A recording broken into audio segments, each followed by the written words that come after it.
C2 is the character in Code Geass that has undoubtedly suffered the most, having centuries of pain and loneliness up her sleeve. Her story is one where her perception of her life became worn down and meaningless to her as time passed. But as the story comes to its close, she chooses to live again. On top of that, she's finally made a deep, meaningful bond with somebody that truly cared about her. While the anime does an incredible job at completing her character arc, there has been some criticism about it, namely that she comes out of the show by herself and that she doesn't have Lelouch anymore. Additionally, some people believe that the show fails to give C2 her smile as Lelouch promised, and that she will be sad again in the future. To this extent, the Code Geass movie may seem more attractive since it gives C2 a completely different fate. However, I completely disagree with this notion. C2's conclusion is incredibly compelling and is antithetical to the one present in the movie. As a disclaimer, I want to make one thing clear. I don't care about shipping wars. None of the ships with Lelouch are canon. Lelouch did not fall in love with any character. However, these are not bad ships. On the contrary, all four of the main ships have a lot of validity to them, and I believe them to be great pairings. However, if we're strictly speaking about canon relationships in the show, then these ships are invalid. The intent of this video is not to downplay or shit on a particular ship, but rather my interpretation of the relationship and how C2's character and narrative develops and is resolved. C2 and Lucia's relationship is one of the most unique relationships in the show, having a dynamic that is one of its kind. There's a lot to be said about the way that the relationship evolves throughout the show. However, for the sake of keeping this video about how her story ends, only the latter half of Season 2 will be discussed today. Episode 15 is where C2 changes tremendously. This is the episode where C2's past is revealed, as well as her wish. It should be noted that Lelouch understands C2's true wish, which was to be loved. This detail is interesting because the meaning of be loved heavily depends on Lelouch's actions after C2 regains her memories. If we were to assume that C2's wish was to have a lover, then it does not make sense that Lelouch does not engage with her in such a manner. Understanding her wish, why would he leave her to suffer when he knows that she wants romance? This is because C2's wish to be loved is not in fact one of romance. Considering that C2 made this wish as a child who had the love of nobody, it makes sense to conclude that her wish was to simply be loved by anybody. Family, friends, partners, etc. Lelouch was the only one who was able to respect her boundaries while accepting her for who she is, thus validating her humanity. The love that Lelouch has for C2 is a platonic one rather than romantic, which fulfills her true wish. Lelouch definitely cares for C2 deeply, yet we never see any romantic signs, which is why I believe that this relationship is platonic. Now that it's been established that Lelouch and C2 are not romantically involved at the end of the show, what does this actually mean for her character? For starters, one of the main changes in the relationship during the closing episodes is the nature of their contract. C2's relationship with Lelouch has always been clearly defined by this contract, which acted as a defensive measure to protect herself. After C2 chooses to live, that contract no longer exists. Thus far, one of the main reasons that C2 had chosen to stick with Lelouch was because of said contract, but now there is no bargain for her to fulfill. That business partner relationship with Lelouch has no grounds to exist anymore, and C2 has to figure out what this means for her. Why is she choosing to live now? What will she do in the future? What does Lelouch mean to her now? These are all questions that she has to finally face and answer for herself. She can no longer use her contract as a pretense to define her relationship with him.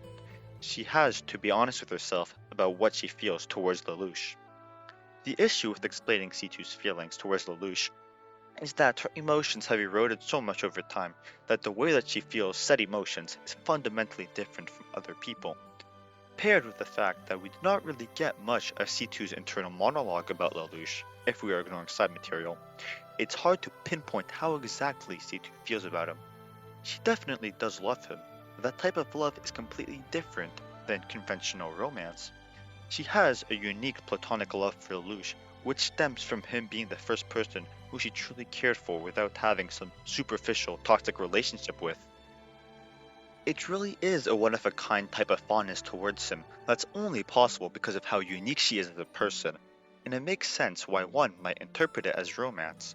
But ultimately, romance was not what made the relationship fulfilling, rather the opposite. The relationship was initially one that was mainly of mutual interest, but they got closer as Lelouch's words and actions touched her. The main difference is that Lelouch respected her boundaries, yet managed to change her from within, even through all the walls that she built for herself. He didn't care about her for superficial reasons, nor for any romantic or sexual reasons. Indeed, he saw her as a close companion and a human above all.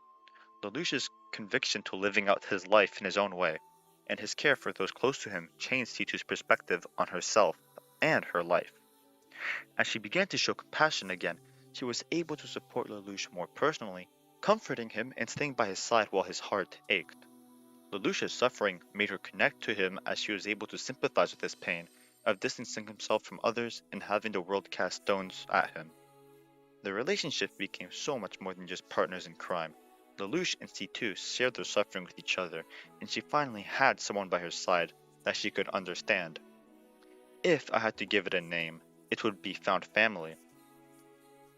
The next issue that is presented to C2 is a very hard one. Lelouch, who is the dearest person to her, decides to orchestrate his own death.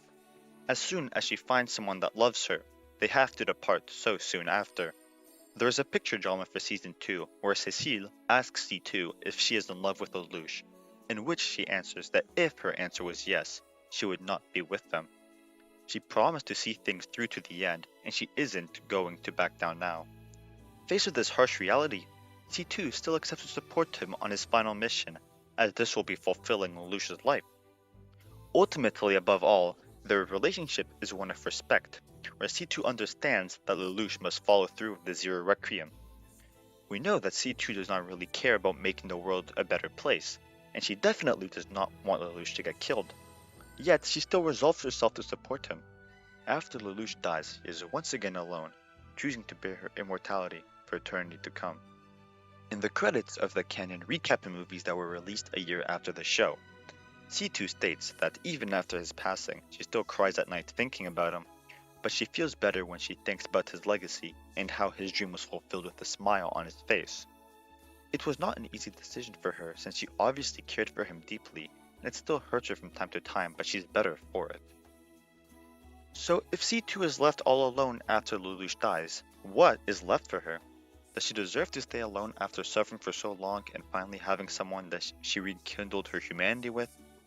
Between Lelouch and C2 is a fundamental difference that separates them: mortality. While C2 has decided to continue living on, this is simply impossible for Lelouch even if he decided not to do the Zero Requiem. Whether he dies now or dies later, C2 would eventually lose him too. The difference this time is that C2 decides that she doesn't need Lelouch, and she decides to put her life into her own hands again, living for herself. She's always been a selfish and self-centered person. Finding her own meaning in life without Lelouch fits her independent nature. The other important detail is that even though she wants to enjoy life again, she still does not have a purpose in life. Wanting to still live while not having a purpose in life is a testament to humanity's pursuit for happiness and purpose, believing that one day she might too have a reason to be alive. Her attitude towards relationships with other people also drastically changes at the end of the show. She ditches the contracts that she used to create artificial relationships with others. She learns to reconnect with others while showing compassion and kindness.